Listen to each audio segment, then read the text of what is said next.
Welcome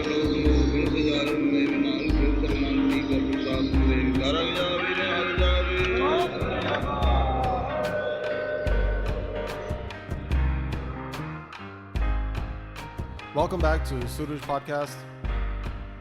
In the previous chapter, we heard how Jetha and the other Sikhs were taking Chandu around the marketplace of Lahore to each and every stall where he would be beat with shoes.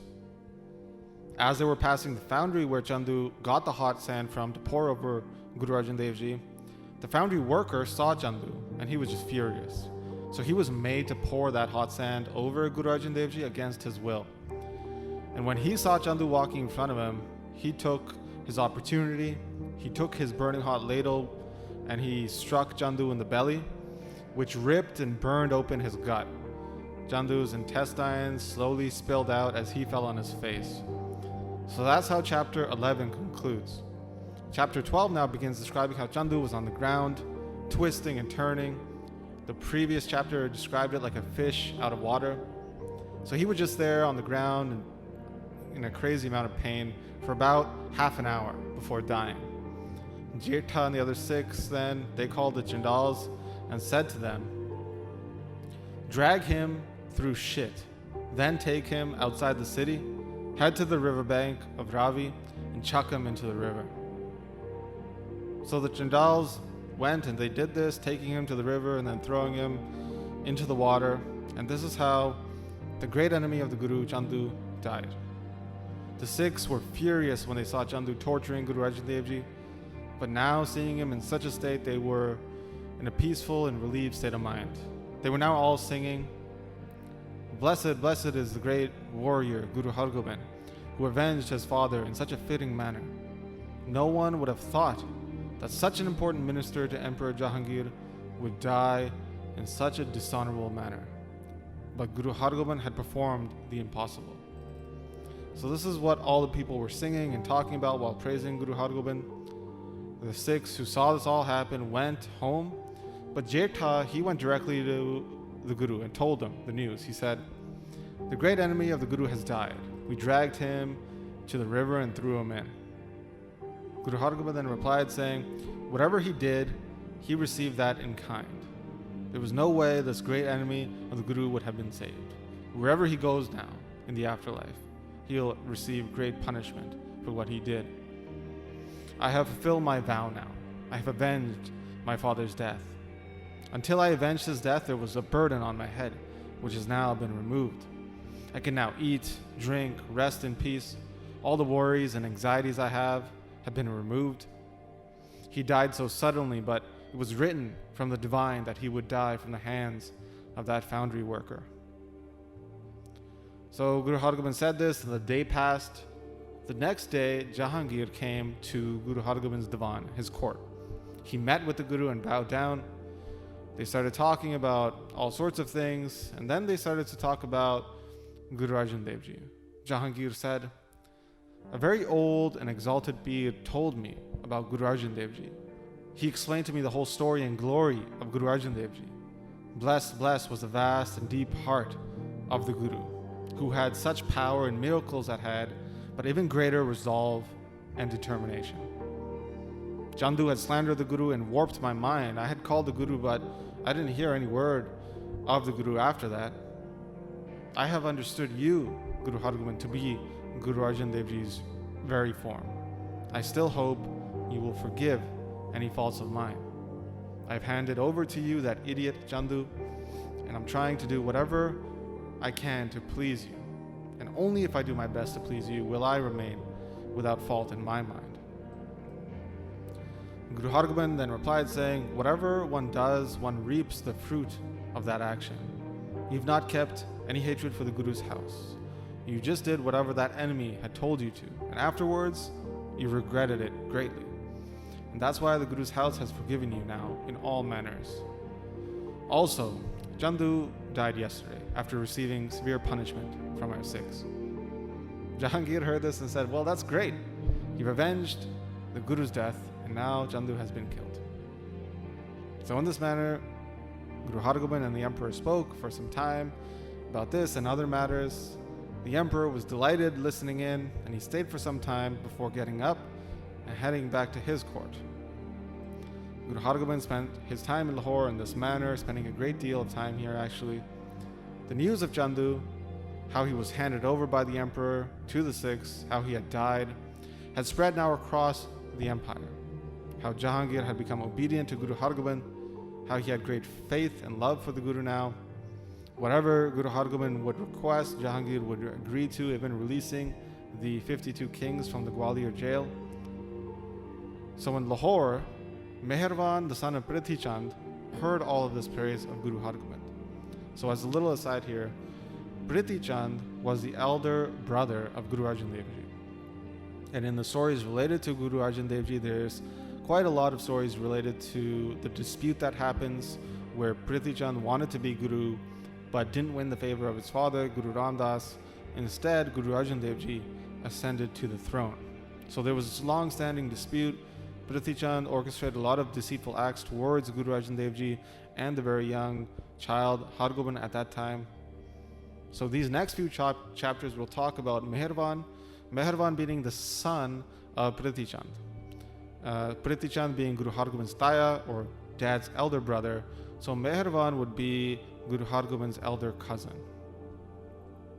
So Meharvan is living in Lahore at this time when he hears about the great praise of Guru Hargobind.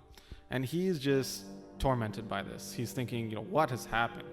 Things were going so great, and now look what's happened.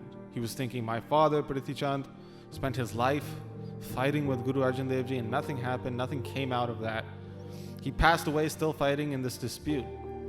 And at that point, so many people were on our side.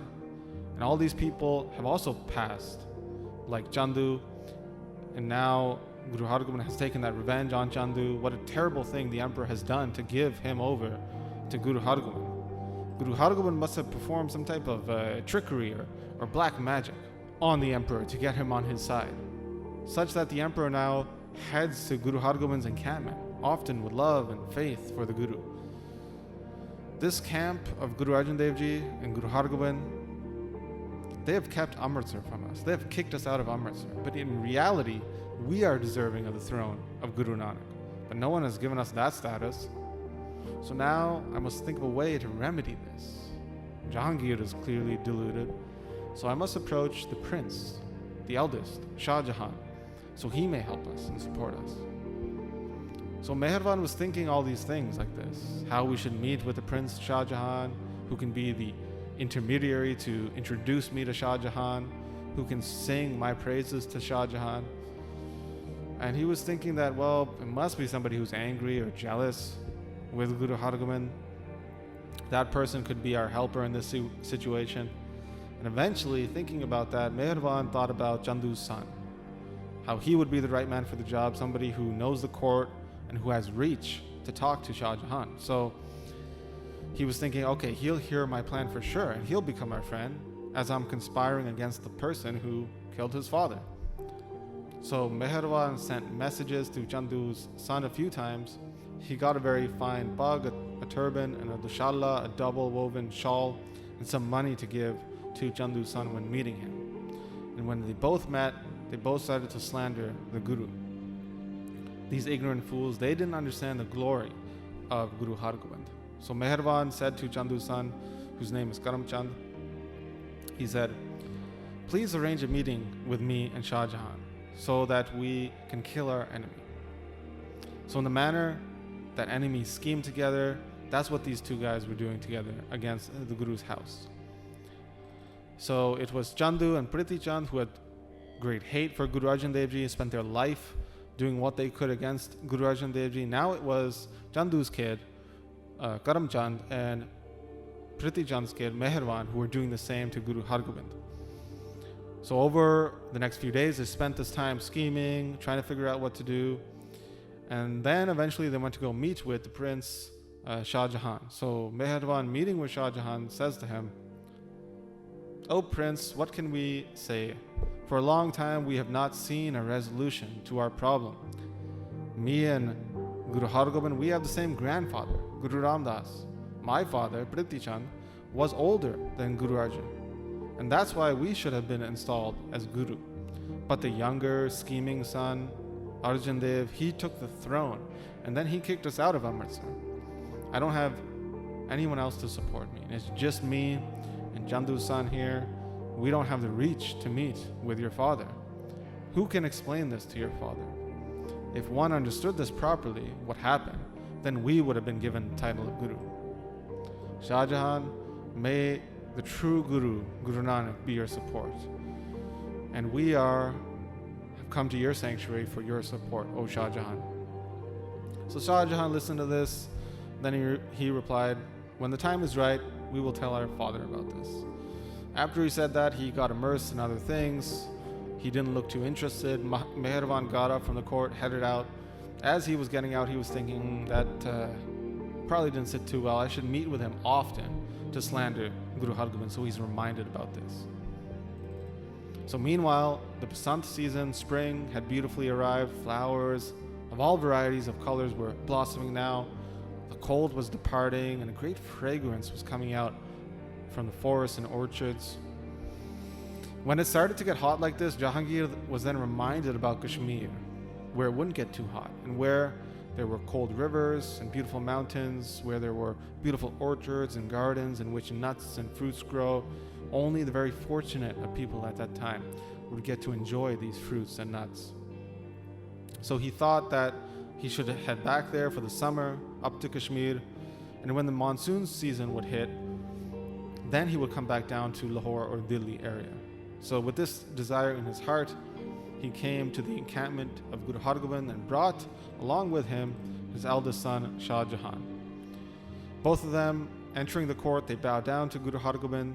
Guru Hargobind seated them both close, respectfully, and they spoke about many matters relating to attaining and experiencing the divine.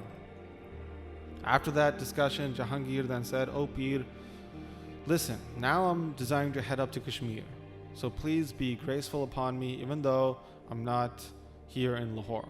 I am leaving my eldest son, though, Shah Jahan, here to handle this area. He will perform selfless service to you. He knows well about how to handle these matters. And in the same way you were graceful to me, please be graceful and kind to him." Guru Hargobind heard this and then replied, saying, "Well, the Guru's house is akin to a mirror. Whatever form you take in front of it, it'll display just the same back to you.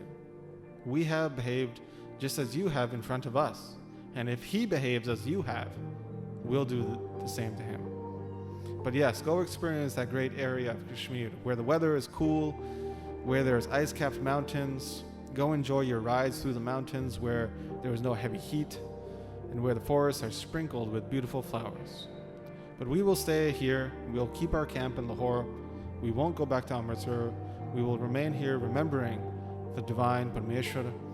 We'll stay here in the same way as when you were here as well."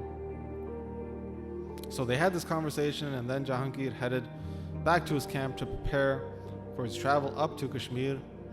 At that point, he tells his son, Shah Jahan, he says, "Guru Hargobind is a peer of all peers, so treat him with great respect and be obedient to them.